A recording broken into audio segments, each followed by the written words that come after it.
Well, Dr. Jim, I got one. Recording in progress. Okay, was that person we talked to, was he a hero or a scoundrel or a king? Or maybe all three. Well, good morning, friends, and welcome to our continuing study on heroes, scoundrels, and kings, the characters of the Bible, here at Chapel by the Sea Presbyterian Church on Fort Myers Beach. I'm Dr. Jim Berger, the interim pastor. It's my pleasure to welcome you to our study today. Now, we're in the book of Genesis still, excuse me. And we're moving ahead. Today, we're looking at the patriarchs. So today we covered chapters 12 through 50. We're covering a lot of territory. We're going to cover four major characters today, not one, four, namely the patriarchs. And the key sentence is, a wandering Aramean was my father. And that kind of sets the tone for it. So we're going to look today at Abraham, Isaac, Jacob, and Joseph, the four who comprise the ancestors for the Jews. Now, there's another title for this: Powerful Male Egos, because these guys are, when we talk about male egos, these guys take the cake, in addition to, the rulers that they deal with at the time. So what's our family tree? Okay, we've got Abraham and Sarai. Now, they're going to be the first ones we meet. His father is Terah, and it's all going to start down by Basra in Iraq. That's where this story begins. Abraham and Sarai will eventually become known as Abraham and Sarah. But then there's also Hagar and Keturah in the stories. You don't hear about, we don't talk about those two very much. They're critical to the story as well. They're going to give birth to Isaac. Isaac will marry Rebekah and give birth to Jacob and Esau. And Esau is the elder, but Jacob becomes the dominant one, breaking the characteristic cycle of the primogeniture. Is that the term? Eldest son getting the, primogeniture. Jacob is going to marry Rachel and Leah, but then there's also Bilhah and Zilpah, their personal maids, who are in the story. And out of that, he's going to bear 12 sons, or we know as the 12 sons of Israel, because Jacob's name will be changed to Israel, as we'll hear. And then those 12 become the fathers of the 12 tribes of Israel. So Joseph and his brothers are the 12 sons of Israel. All right, so here's the setting. Ur of the Chaldees. That's right here. This is Iraq, Iran, Afghanistan, Pakistan, Saudi Arabia, Egypt, Israel. And this part of the world is still with us, and everything stretches from Ur of the Chaldees all the way over to Egypt of the Pharaohs and the land of Canaan in between. And then and now, this part of the world has a powerful influence on everything that happens, and our stories all come through here. And by the way, just to let you know how this is an ongoing story, this is a cover of Time magazine from January of 1979. And if you remember, that was right after everything changed in Iran. And the Iranian situation totally collapsed, and the Shah was out, and the revolutionaries were in. That was why it's called Crescent of Crisis. 1979, and we're still dealing with those same kinds of issues. So here's what we're looking at. Down here, this is modern day Iraq. This is the Tigris and Euphrates rivers. So we are in the area between the rivers. Mesopotamia means between the rivers. Between Potamia River. Euphrates and the Tigris, if you're American. If you're English, it's the Euphrates and the Tigris. But we're down here by Ur of the Chaldees, south of Babylon. Basra is right here. It's modern day Basra, the port. So we're going to see that Terah and his family, Abram and his wife Sarai, are going to migrate to the north around the Fertile Crescent, because this is where the water is. They follow the water. And they get up to Haran, and Terah dies there. Part of the family remains, but Abram and Sarai bring their family down to what is Canaan, this area. And eventually there'll be several sojourns down to Egypt and back. And so the whole wash of these stories goes back and forth across here and up to Haran again. Eventually, it's the story of that we'll look at in the Bible will go from Egypt all the way back over to Babylon again. But that's 500 years down the line, or 1,000 years down the line. So that's where the basic story goes. It's a long migration out of Ur of the Chaldees, eventually landing in Canaan. So Abraham, Isaac, Jacob, and Joseph. That's the family tree we are looking at today. Now, first of all, it starts with these two areas are the extremes of geography. We are going from one end of the Fertile Crescent all the way across to the other, and from Iran to Egypt. And in this beginning section in the Mesopotamian area, this is a wild part of the earth at that time. I guess it still is. But in Mesopotamia, the region is between the rivers, but it's also an area that's subject to extremes of weather and political back and forth, political infighting. It's an unstable world. You have extreme weather, floods, storms, famine, they're commonplace, but also you have politically warring kingdoms, warring tribes fighting with each other, all vying for dominance. And Assyria and Babylon Assyria will be the northern part, Babylon will be the southern part. Eventually, Babylon will take it all, but Assyria comes to power first. But these kingdoms are back and forth all the time, fighting with each other. But the civilization has developed by 3000 BC. And it's well developed by then. This is the Nineveh Gate. These are blue enameled tiles, fired tiles. This was the gate of the city at 3000 BC. And cuneiform writing is already developed. They have a whole library system worked out, codified laws. It's amazing what was developed at this point. Remember, 3000 BC, Terah is still back, the family of Terah is still back in Ur of the Chaldees. They haven't even migrated. And the people that we are going to follow are not the sophisticated civilized nation. We're following the farmers, the herders, Abraham, Isaac, and Jacob. So religious life in this time in Babylon is governed by evil spirits and demons. And everything revolves around religious festivals. Every place you go, there are statues of gods, and everybody has their little collection of gods they keep at home that they worship and serve, they sacrifice to. That's going to come into our story in a few minutes. The king is the representative of the gods, okay, but the priests control the economy. So, you talk about mixing religion and politics, it is a big thing because the money is controlled by the priests. And women are going to play a major role in the religious life of this part of the world. They are key figures in their mythology. The high priestess represents the nation.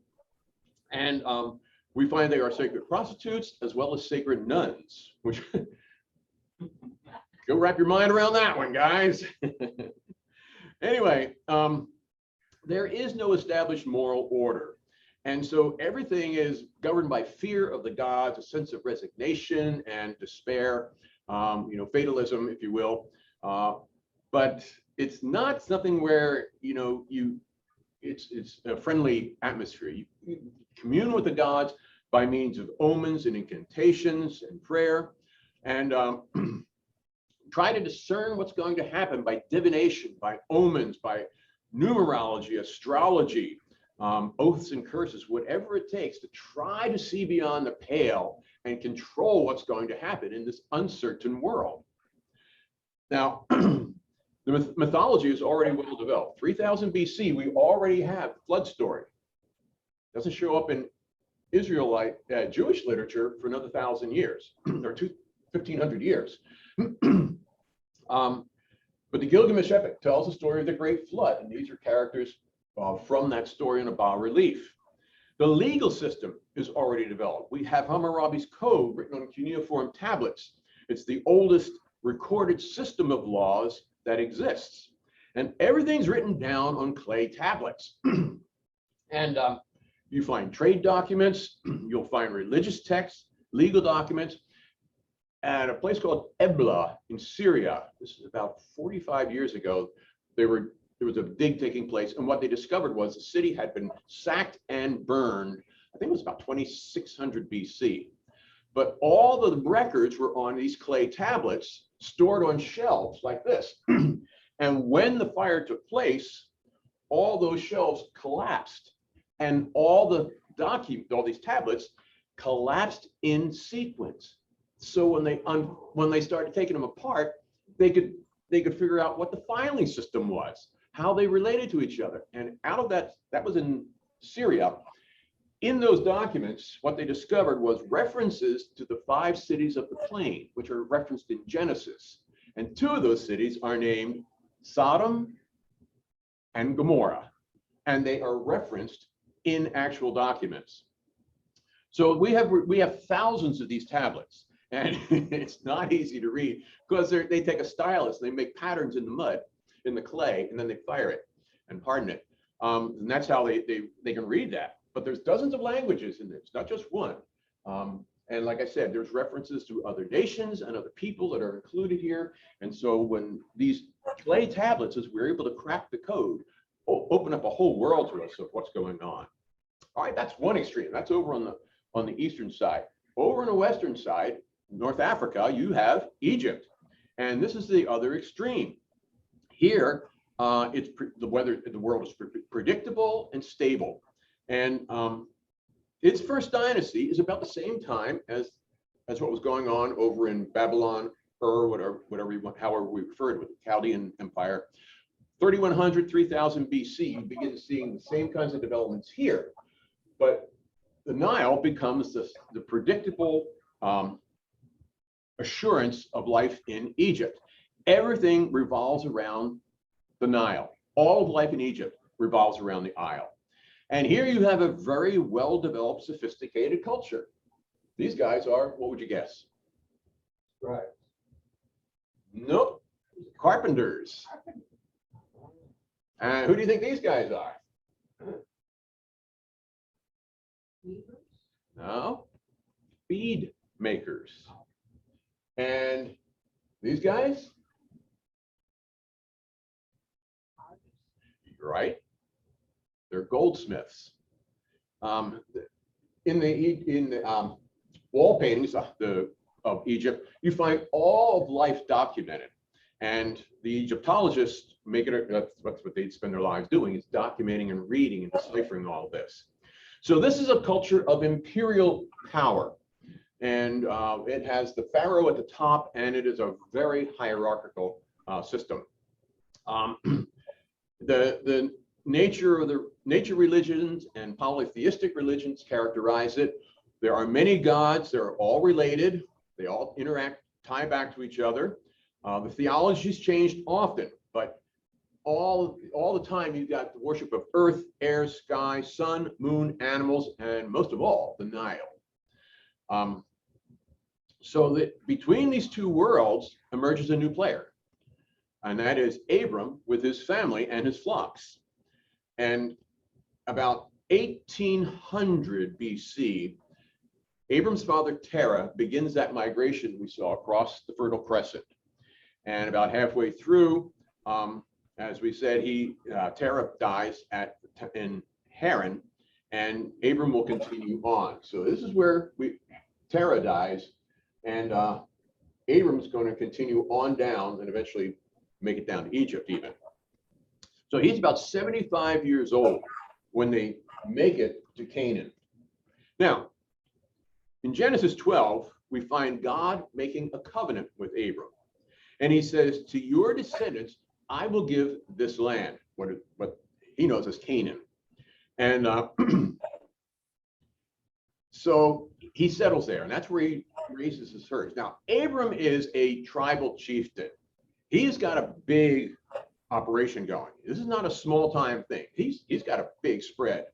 And at one point, some foreign raiders captured his nephew, Lot, and his family, and carried them off. And Abram's not going to put up with this, so he gets his tribe together, and they go off, catch up with them, kill all the invaders, rescue his nephew and family and bring them back. This guy's got some power. He's not a small-time operator. But there's a famine, so they migrate down to Egypt to try to weather the famine. And Abram's afraid that Sarai is so beautiful that the Pharaoh will kill him and take her as his wife. So he tells his wife, tell Pharaoh you're my sister. And she does. And he takes her into his harem, and then all kinds of trouble comes upon him. And his priests divine what's going on, and he says, get rid of her. And he calls Abram in and says, what have you done? You've brought curse upon my house. Here, pays him off, gives him a bunch of animals, and get out of here. Chases him out of the country. Now, the crazy thing is, he doesn't do this once. He does this twice in his lifetime. And Isaac will do the same thing with Rebecca a generation later. These guys never learn. These male egos, I'm telling you, are something to behold. And then in Genesis 15, there's a promise of land and descendants given to him, but there's one problem. He doesn't have any kids. He and Sarai have never been able to have children. So she comes up with an idea, and she gives him her slave girl, Hagar. And so he has a child by Hagar, a son whom he names Ishmael. Does the name ring a bell? Father of the Arab nations.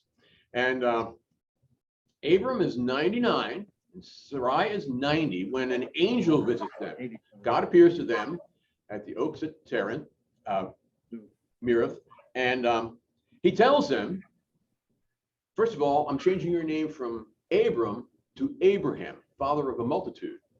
And Sarai's name will now be Sarah. And he's given the sign of circumcision as a sign of the covenant that God's making with him. And God says, when I come back this time next year, you will have a son. And in the tent, Sarah hears this and laughs. I'm 90 years old. It ceased to be for me after the manner of women. She's past menopause. How can I have a child? And the reply is anything too wonderful for God? And at last, a son is born. And remember, she laughed when she heard she was going to have a child. So they named the child Laughter, Isaac. And that becomes their first son. Hagar and Ishmael, after a while, are banished because he's competing with Isaac now. And so Sarah says, get rid of him. So Ishmael and Hagar are banished from the camp and sent out. And she's wandering in a desert about to die, and she's rescued by an angel. And there's a promise given that this child shall be father of a multitude. And so he becomes the father of the Arab peoples, Ishmael. So our story continues. And in chapter 22, Abraham is tested by God. And God says, take your son, your only son Isaac, whom you love, and go to the mountain that I will show you, and there offer him as a sacrifice to me. At that point, you got to ask, what in the world is God thinking, and what is Abraham thinking that he would obey? This is one of that list of questions I want to ask God. This is on the list. Why, God? Why'd you test him? So Abraham does as he's told. Remember, he disobeyed God he didn't trust God with Sarah down in Egypt twice. Finally, he obeys God and trusts him and takes his son. And just as he's ready to slay him, God stops his hand and says, your offspring will be more numerous than the stars, more than the grains of sand by the seaside. So after Sarah dies, Isaac is married to Rebecca. She's from Haran, where her mother was from, and where part of the family remained when Terah died. Part of the family stayed in Haran, and the rest migrated with Abram. So Isaac marries Rebecca, and Abraham takes another wife. He marries Keturah, and has 6 more sons by Keturah. And he dies at 175 years old. Now, here's the thing that I missed for most of my adult life. And a friend told me about it, and I looked it up. who buries Abraham, Isaac, and Ishmael?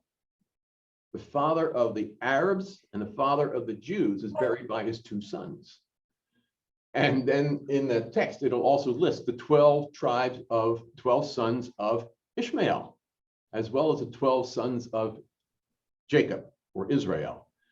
And yes, so all this fighting Arab Jew, that's all a family squabble. That's all a family fight, because they're all related from the same ancestor, Abraham. So Isaac and Rebekah have twin sons. Jacob, or Esau, is the first one born, and he's a rugged outdoorsman. Esau means red. Apparently he had red hair and was quite the hunter and such. But his brother, Jacob, which means the heel grabber or supplanter or con artist, is a quiet kid. And eventually Rebekah conspires with him, and he goes into his almost blind father, Isaac, and with his mother's help, they trick Isaac into giving Jacob the blessing instead of Esau. Esau's the elder, but he blesses the younger instead of the older. And they go so far as putting, since he has smooth arms and Esau has hairy arms, they put lamb's wool over his arms. So when his father feels his arms, he feels the hair and assumes, because he can't see, he assumes that it's Esau, and he gives him the blessing. And then later, when Esau comes back, he's bereft because you've given away my blessing. Have you nothing for me? He says, well, you shall serve your older brother. You shall serve your younger brother. And that's the best he can do for him. So there's bad blood between them. And Jacob ends up fleeing. He's got the blessing, but now Esau has put a price on his head. So he leaves and he migrates back to Haran, where the family is, his relatives are. And while he's on his journey, he has this dream in which he sees a ladder going up to heaven and angels going back and forth up and down the ladder. We are climbing Jacob's ladder. It comes from this dream. And he builds an altar there and calls the place Bethel, house of God. He continues on to Haran, and once he's there, he starts working for his uncle Laban. And Laban gives him some herds, some animals to start with, and he prospers. He does well as a herdsman. And in the process, falls in love with his cousin Rachel, and he wants to marry her.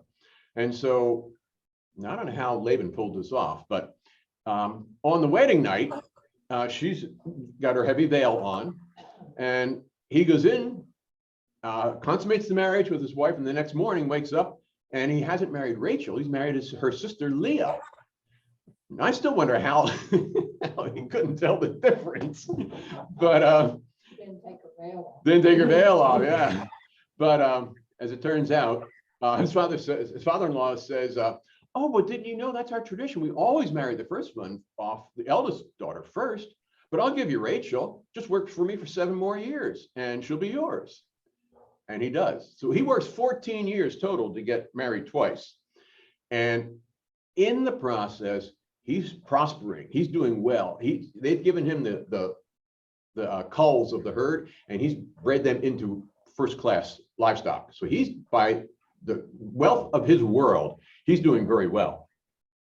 So like I said, he prospers. And by the time when he departs, he just leaves. He doesn't tell his father-in-law he's going. He just takes his whole family, packs everybody up, and away they go. And his father-in-law comes after him because, number one, that's a lot of wealth that just walked out the door. But number two, when Rachel left, she took, remember I talked about those family gods, those little gods? This is what they look like. She took her father's family gods with her. And I guess she wanted a memory of the old country or something. But she takes the gods, and that's what he's upset about, that his gods are missing. And he gets after them. And so, of course, Jacob knows nothing about it. So he says, go ahead, search the camp. If you find the person who has the gods, go ahead and slay them. So Rachel has them under her dress, and she tells them that she's having her period, so they can't touch her.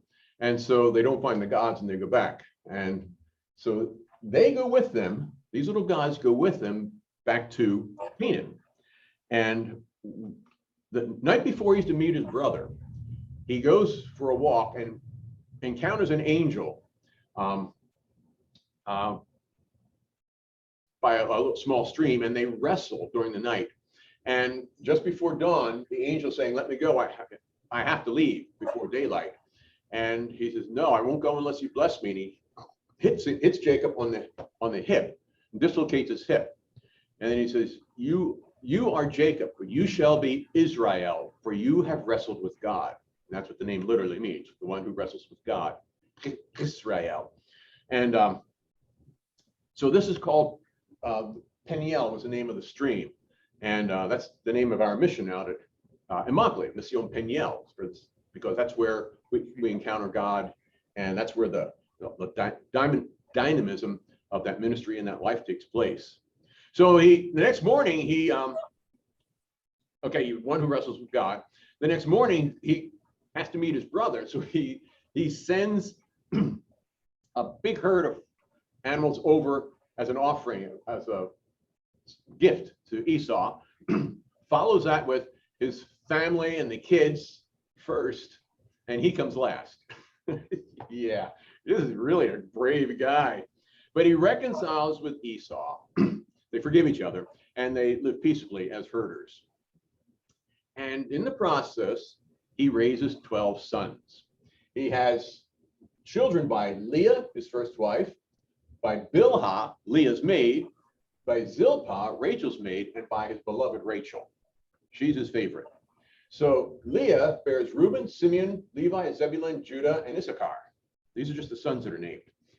Bilhah has Dan and Naphtali, Zilpah, Gad, and Asher, and Rachel gives birth to Joseph and Benjamin.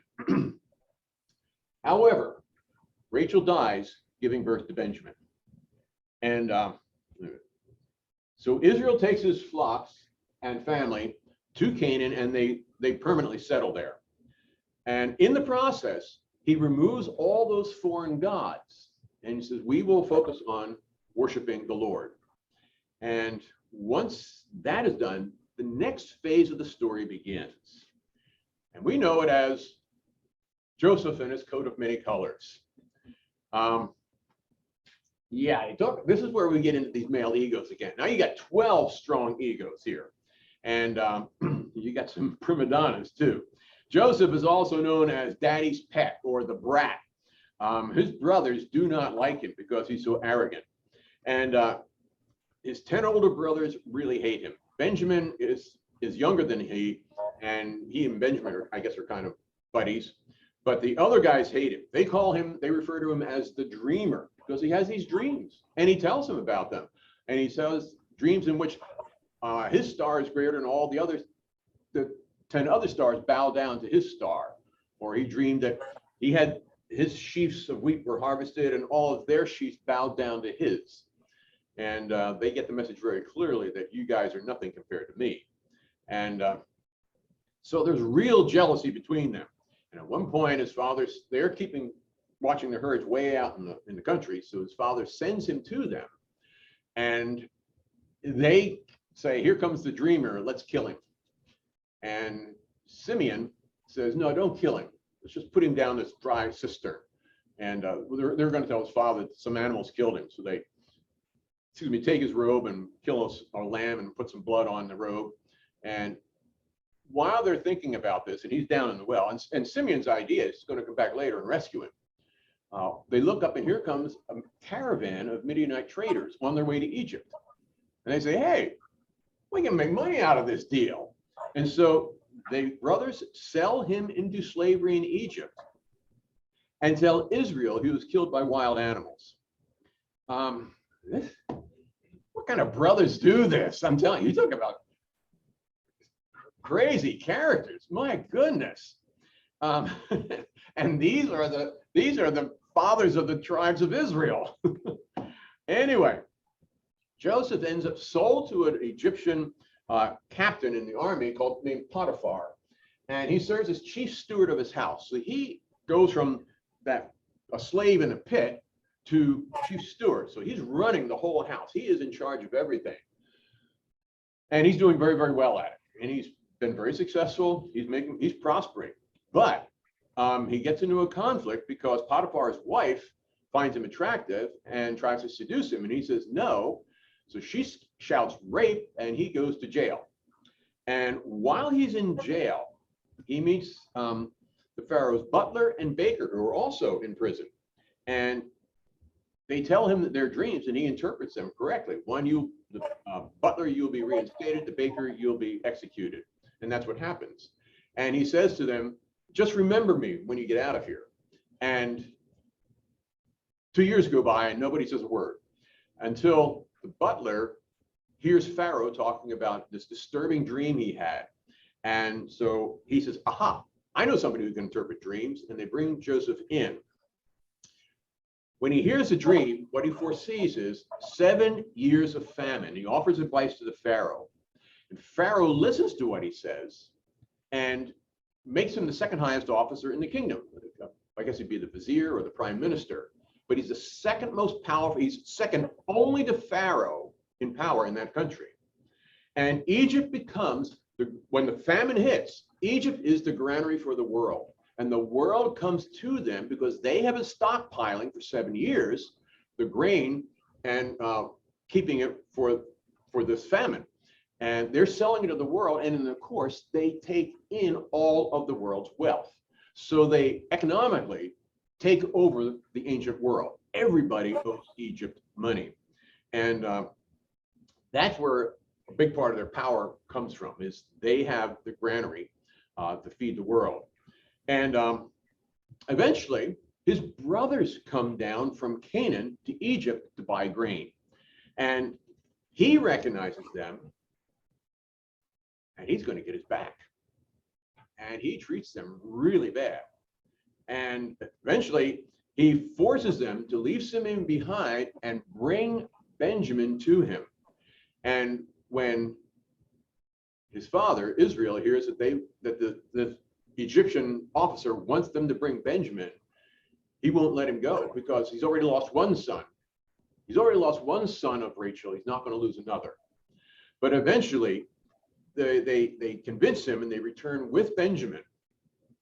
And he continues to play a cat and mouse game with them. And they cannot understand why. What is going on? What have we done? Why is this powerful Egyptian leader picking on us? And there's a frightening series of encounters with the governor before he reveals himself. And they're terrified because they say to him, you are like Pharaoh himself. You're just as powerful as Pharaoh. Finally, he says, I'm your brother, Joseph. And now how could they have not recognized him? Well, it's been like 30 years, 20 or 30 years since they dumped him down that well. And he was a young man at the time. And who's that? That's me. 1966, my senior class picture. I graduated in 67. That was in the fall of 66. And this is why they could easily not recognize their brother. For one, he looks totally different. He dresses different. The makeup they wear, everything is totally different from what these farmers were doing, these herdsmen. So he physically is different. Socially, he's totally different. And can you imagine what went through their minds when he said, I'm your brother Joseph, whom you sold into slavery. And now I have all the power in the world and you have nothing. And he reveals his identity. And instead of condemning them to death, he said, how is my father? How is my brother Benjamin? And so eventually they go back and they get all the family from Canaan and move them down to Israel. And Pharaoh settles them in the land of Goshen on the east side of the Nile Delta. And that's where they live. They settle there, and Jacob dies in Egypt, and they take his body back and bury him in Canaan with Rachel. When Joseph eventually dies, he requests that he will be buried in Canaan when they eventually return. So now the stage is set for the next act in the drama of the people of God. And this one is bondage in Egypt, because now they're living in Egypt, and the stage is set. What's going to happen next? Well, deliverance. You know, of course, we know what it is, the 10 Commandments.